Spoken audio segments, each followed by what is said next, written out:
आगाज में बात करेंगे। सदर मुमलिकत ने पाक फ़ज़ाइया के ज़ेर एहतमाम national aerospace science and technology park का दौरा किया। पाक फ़ज़ाइया के सरबराह air chief marshal Zaheer Ahmad Babar Sidhu भी पार्क के बारे में तफसीली ब्रीफिंग दी गई, जिसमें बताया साइंस एंड टेक्नोलॉजी पार्क फ़ज़ाइया के तरक्की के सफ़र में अहम संग मील है, मनसूबा कौमी अहमियत का हामिल है।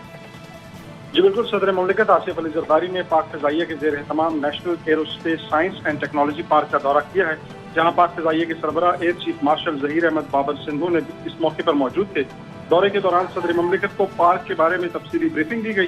साइंस एंड टेक्नोलॉजी से मुतल्लिक पाक फ़ज़ाइया की तरक्की के सफर में अहम संग मील है। ये मनसूबा कौमी अहमियत का हामिल है। Science and technology park Pakistan में इल्म और टेक्नोलॉजी पर मबनी मईशत की बुनियाद बेहतर बनाने के लिए तैयार है।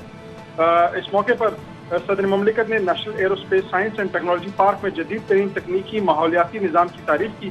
सदर मुमलिकत ने जदीद जंगी चैलेंजों से निमटने और कौमी तस्वीराती अहमियत के मनसूबे को बेमिसाल मुद्दत में मुकम्मल करने पर पाक फ़ज़ाइया की क़यादत के विजन और फ़ालियत को सराहा। जी।